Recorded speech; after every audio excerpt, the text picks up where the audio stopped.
Hello and welcome, I'm Suyash Maheshwari and you are watching Last Tick here on News9, where we break down the day's action on the Lal Street. And Indian markets, they ended little change once again on Wednesday, the weekly FNO expiry for the Nifty bank contract. Now the headliners, they opened with moderate cuts today, roiled by global headwinds. Nifty even broke below the 22,400 level in early trade, but by mid-morning that level was reclaimed and the market went on to test record high levels by about 1 p.m. or so. Spoiler alert, we did not get there, and since bulls, they looked exhausted around that 22,500 mark, bears took over and they were able to pull Nifty about 76 points from its intraday high. The index ultimately settled with a cut of about 0.08% at 22,434 mark. The 30 share Sensex, on the other hand, settled just about 27 points lower below its previous close at 73,876 mark.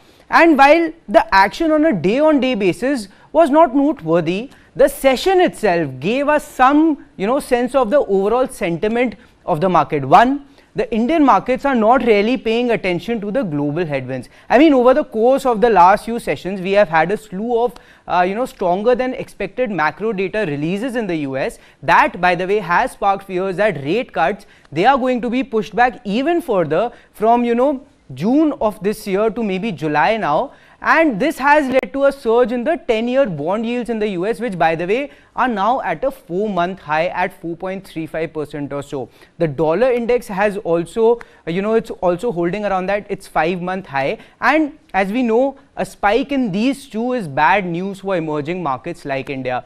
Adding to the pain is the surge in crude oil prices. Brent crude is now, above $89 a barrel, and it's approaching uncomfortable territory for us. Remember, we are net importers of oil, so a spike in oil prices will lead to inflation. Also, crude is a key raw material for multiple industries, paints, rubbers, chemicals, a few of them. So this surge will not only negatively impact their profit margins, so it's a double whammy of sorts for us.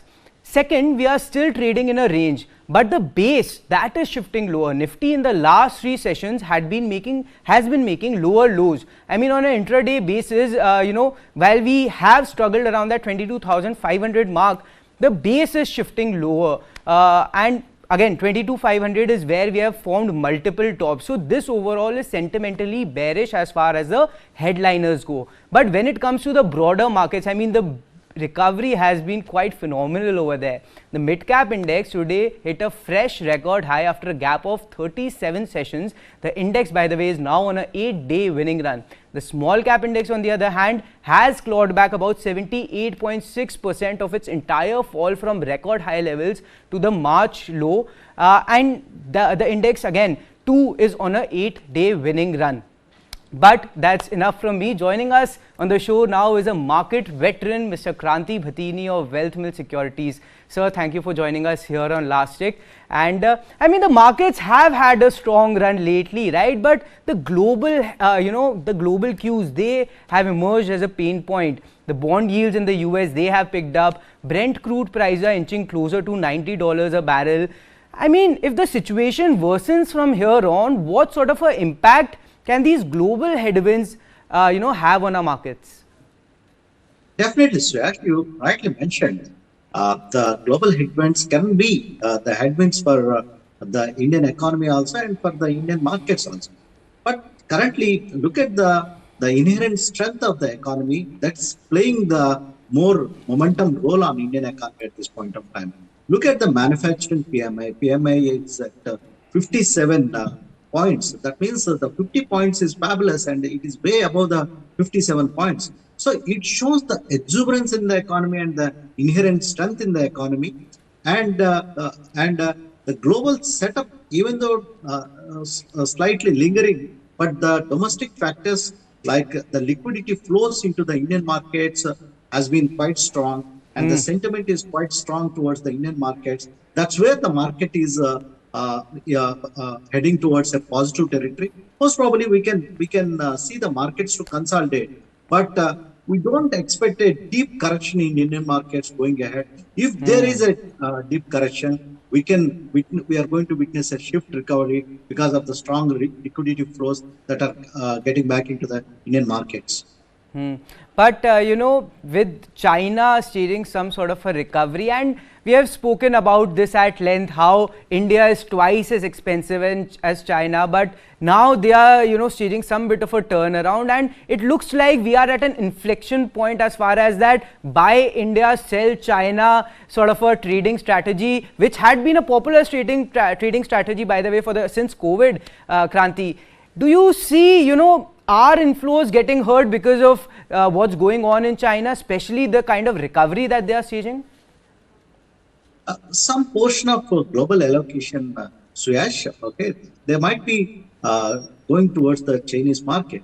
But coming back to India, there is a ample liquidity that is available for the Indian markets, and what will be the flows that are coming towards the emerging markets. Greater pie is going to come to India. That's what we are going to foresee. Because the China, the one problem is, of course, the valuations looks attractive, but the policy obscurity, that's where the key problem for the Chinese economy and the Chinese companies. Whereas India coming to the economy, look at the policy continuity and also the transparency what we are gaining. That's where India have an edge going ahead right now. So we can expect the continued greater flows towards the Indian markets going ahead.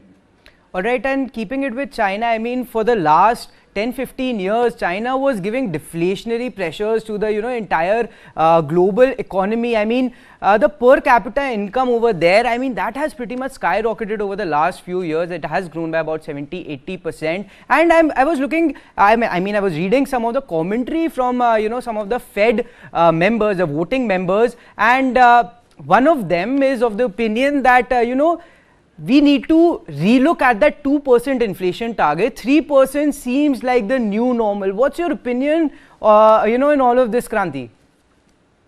Sure. See, in an emerging economy, and when the demographics of any economy is in favor of the growth, so the inflation tend to be on a higher note. Whereas coming back to India, look at the demography of Indian economy. And also the way we are progressing, we never in a bubble territory. The economy is growing in a very steady growth. We can't compare the Indian economy directly in proposition to China because of the reforms what they have taken. It's completely different, and they have been continuously growing for 10-15 years at about 10% growth rate. That's where the excesses have been built up in China. Whereas coming back to the Indian economy, we have been on a consistent path. We never had any kind of loose monetary policies, and also the currency stabilization. What we have done is in a different way. But the Chinese, the monetary policy as well as the currency policies have a different tango for their the processes and policies. They try to maintain depreciated currency, whereas they used to get the pressure from US to strengthen their currency. So these kind of tussles have been there for the other economies. Whereas coming back to India, we had a very stable policy regime. That's where India is getting the edge right now. And we never had a zero deflationary policies also. We never had a deflation in India. So our growth prospects are quite good, and we always RBI have a comfortable range of 4% of inflation. So that's where the Indian economy is getting an edge. One thing is, we talk about too much about inflation, Right. but the deflationary condition is much worse than an inflationary condition. So one need to maintain the good pricing power, and also we should not look to the economy where the prices are skyrocketing like Turkey and other economies. So it is a very interesting theme. But Right. what I can say is, in India we are at a very comfortable range for the population, to the general public, and to the regulators also. All right, and I mean, to your point, sir, certainly striking a balance between, the two forces, deflation and inflation is the key, and I think that's what the central banks are struggling with. But coming back to our markets, I mean, the recovery in the broader markets, sir, that has been rather phenomenal since mid-March, when the sentiment was pretty much at its weakest. And, if you look at the performance, I mean, mid-cap index has scaled a record high. Both indices are on a 8-day winning run, but considering how flip-flop the commentary has been around this space, do you think this recovery is sustainable? So, see, one thing we need to acknowledge is the regulatory measures that has taken by the regulators in the past 1 year. Normally, if you look at the market history, starting from 2005, 2008, 2011, whenever there is a bubble-like situation in the market, whenever there is a correction in the market, and whenever the FIs have been exiting from the market, because of the leverage positions that are built up in the markets, market used to get into a crash kind of situation. But right now, if you see, we had a strong commentary in the past fortnight. End of the financial year, markets have taken some kind of given a knee-jerk reaction, but what we witnessed is a swift reaction, both in terms of the indices and also the broader market. What I mean to say is, right now the leverage positions are manageable right now, and every stock have its measures to control the pace of growth of the stock. So what we can see is the kind of bubble-like situations are very limited right now because of the policy making measures are taken by the regulators at the stock specific level. So there might be cases, I am not denying the fact, but the broader strength of the market is quite strong. The setup is quite strong. The way, the pace, how we are going is quite strong. And also, just to mention, right now, earlier, there were some traders, there were some investors where we interact. They used to tell, we used to do stock trading, giving any upfront money to the stockbroker. That means they used to take a lot of leverage and used to make money from the market because of the skills they have. Right now, today, any investor or a trader want to buy any position, they need to give upfront margins set by the exchanges. So they need to maintain all the margin requirements. That's where the leverages get controlled, and it's not going beyond a limit. So right now the economy is flooded with a strong liquidity at this point of time. Strong liquidity is coming into the markets at this point of time, and the serious investing nature is going up in the market right now. Rather than taking the high-end leverage position, there will be some cases. But majority of the market, if you see, the leverage positions are very less. That's where the market is holding right now at this point of time. What we witnessed is a swift recovery in the markets. All right, quite a few interesting points that you made over there, sir. But I think the broader theme is that, the markets will continue to do well, mid caps and the small caps. It's a multi-year story. I mean, still the ride could be choppy on the way up. On that note, let's slip into a short break, but please stay with us as we have lots to talk about on the other side.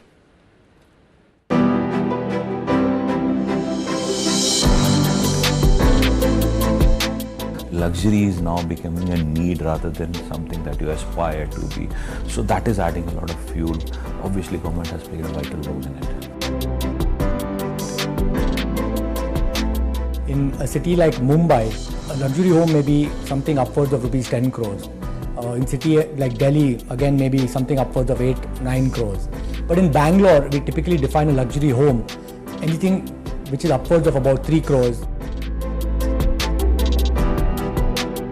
It's a combination of increased wealth, availability of more luxurious homes, and simultaneously the overall economy doing better.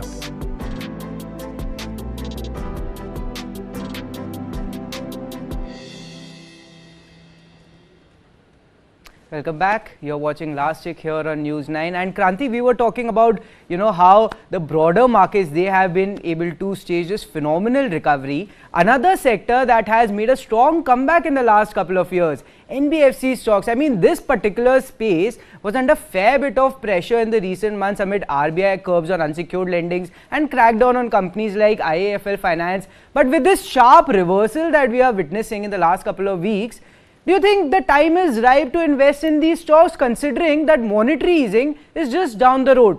If so, what stocks do you prefer in this cohort, sir? Yes, you rightly mentioned there is a buying interest is emerging with respect to the NBFC stocks are concerned. What it seems to be is with the long-term averages of NBFC stocks are concerned, they are nearer to their long-term averages at this point of time. As given the kind of the news of monetary easing that might come anytime soon, that's what the expectation is just a couple of days back. If that can come, definitely these NBFC stocks are going to take a advantage going ahead, because the credit growth, the momentum need to go up. So the credit lending also very important for the economy to be in a momentum zone. So at this point of time, I try to stick with the large cap stocks only. It's going to, there are more number of players in the NBFC space, and new entrants also coming like Pyramid Enterprises and the other companies like other companies also entering. So the one need to have a very stock specific action with this. I try to stick with the large cap space at this point of time, rather than venturing into the new entrants at this point of time. All right. But moving on, the first IPO of FY25 has opened for subscription. Bharti Hexacom, which is a subsidiary of Bharti Airtel. Now, the IPO is a complete offer for sale, meaning all the proceeds will go to the selling shareholders, which in this case is just one, Telecommunications Consultants India, which is a government company. Now, personally, I typically don't prefer such issues, since no money is going to, the company to fuel further growth. But Kranti, the company does have a strong parentage. It also enjoys leadership in, Rajasthan and Northeast circles. Also, the issue seems fairly priced, and the anchor book is rather strong with marquee names like Abu Dhabi Investment Authority, Fidelity Fund and Morgan Stanley. I mean, what's your take on Bharti Hexacom IPO, worth subscribing? Sure. Given the kind of pedigree the stock, the company enjoys, I am not a person to go and buy in a hurry in a IPO. Okay, the business prospects we need to see. Looking at the company fundamentals and the business prospects are concerned, as you rightly mentioned, it's a OFS, and the company operates in a limited set of pockets like Rajasthan and predominantly Northeast, and also their focus is on broadband and also the fixed landline. So I'm not much excited because of the business model is concerned at this point of time. So I try to avoid subscribing for the IPO. But given the kind of the momentum that can get created with respect to the IPO market is concerned, if anyone is looking forward for any kind of listing gains, they need to see the anchor book position, and one can subscribe for a medium to short term, but not for the long term. All right. And, shifting focus to stocks, there are a couple I wanted to pick your brains on. Let's begin with Vodafone Idea. The shareholders of Vodafone Idea have approved fundraising of up to 20,000 crore through a combination of equity and equity linked instruments. And I mean, this is, by the way, less than half of the initial planned fundraise of 45,000 crore and less than about 10% of its debt obligation. So sure, the company needs to do more, but I mean, at least it is a step in the right direction, right? It will help, this fundraise will help it remain competitive in an industry that looked like was moving towards a duopoly. Kranti, your thoughts? Definitely, Suyash. Okay, the one problem with Vodafone is, forget about the valuations for a while. Okay, the business fundamentals, the gaining of new customer base has been, the subscriber base and the ARPU has been under pressure. So, as you rightly mentioned, under the duopoly, as Vodafone is right now, the current fundraising definitely is going to give a oxygen to the company in the medium to short term. So if the investors have a very high risk appetite, I can consider Vodafone is a complete dark horse for the investors or traders at this point of time who have a high risk appetite. One thing is clear, the company is going to sustain at this point of time. There was a worry that in India we have, in terms of the telecom companies is concerned, from 25 companies, we came down to 2.5. That is, people used to say Vodafone is half dead. That's what the narration was a few months back. But given the kind of fundraising plans the promoters are doing, okay, it gives definitely oxygen to Vodafone. So if the investors have only high risk appetite, one can get into stock names like Vodafone. Otherwise, if the investors don't have that kind of high risk appetite, it's not the place to be. All right, only invest in Vodafone Idea if you have a high risk in, appetite. Maybe that stock, since we don't have clarity what the company is going to do next, how it will compete with the likes of Jio and Bharti Airtel as far as 5G rollout is concerned. There is, a lot to be answered as far as Vodafone Idea is concerned. So perhaps it's still a speculative trade. But moving on, sir, HDFC Bank, I wanted to talk to you about that also, has been on a bit of a roll lately. I mean, it's on a 5-day winning run, has rallied about 4% in that time frame, and on the price charts at least there is a technical breakout. The stock was, by the way, stuck in a range since late January, but we have closed above it. Kranti sir, coming to you, do you think that it's just a technical breakout, or is there a fundamental trigger for this upswing? Yeah, sure. This stock has not participated, but given the kind of recovery what we are witnessing in the indices, HDFC is one of the stock that has been making the indices to stay in the positive territory. But we need to keenly wait and watch for the results for the HDFC bank is concerned going ahead.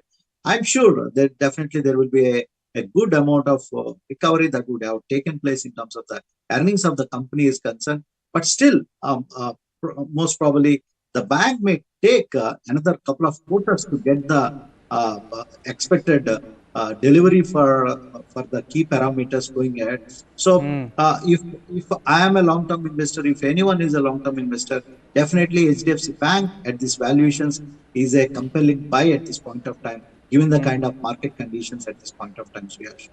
All right, and I mean, exciting news for us investors out there, because this stock is pretty much in everyone's portfolio, and the stock is finally moving up after this, long period of slumber. Good to see HDFC perform, and even, this large cohort of private banks, they are finally participating in that rally. But, so shifting focus now. Yes. On a lighter note, HDFC is a consensus buy for everyone. Whenever there is a consensus buy, the stock get into a consolidation. Okay, there was a consensus buy for LIC earlier, and how the stock tested the patience. When the consensus buy has gone, the stock has rallied. So that's the reason Ben Graham always says market can be irrational till the time you are rational. So sometimes market tend to behave in such a way. I hope, investors of Kotak Mahindra are listening to you, because that is another one stock that has been in this long period of slumber, has not done anything in the last couple of years. But since we are running out of time, one final question from me, sir. RBI's first policy decision is due to come out on April 5th, that is Friday. And at this point, I mean, we have discussed this at length before also. And I mean, no one is really expecting a rate cut. But, some are factoring in a shift in stance from withdrawal of accommodation to a more neutral stand. By the way, that should provide, a runaway for rate cuts down the road. But the big question really again is, when is that rate cut going to happen? What's your sense? Is August or October, by the time we have more clarity on the monsoon turnout, is that the time period when RBI will start cutting rates? Yes, you answered the question also. As you rightly mentioned, RBI is going to keenly observing the monsoon and the first rate cut from Federal Reserve. So these are the parameters RBI is keenly watching. So with a strong good monsoon, and also oil getting stabilized below $80 per barrel.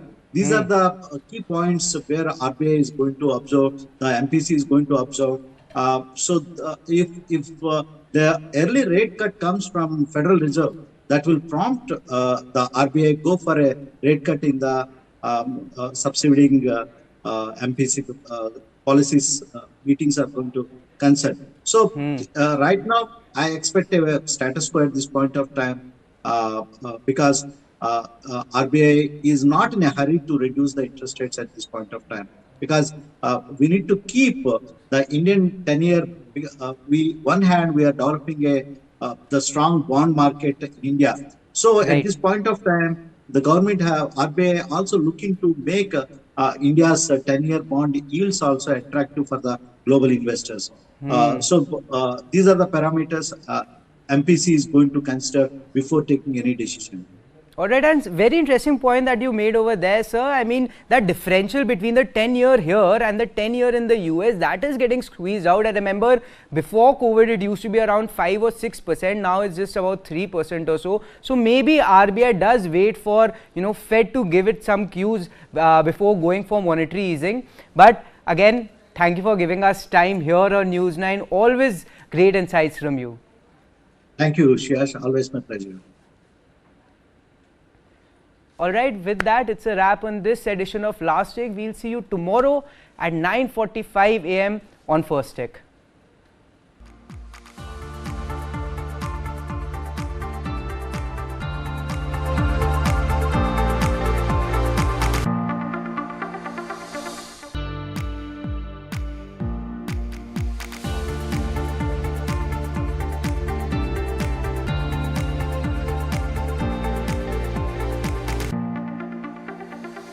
You're watching Business Plus. Gold prices have surged to an all-time high yet again in April, driven by expectations of interest rates reduction in the US and the metal's status as a safe haven asset, and on account of the fresh escalations of geopolitical tensions in Central Asia. Gold prices today climbed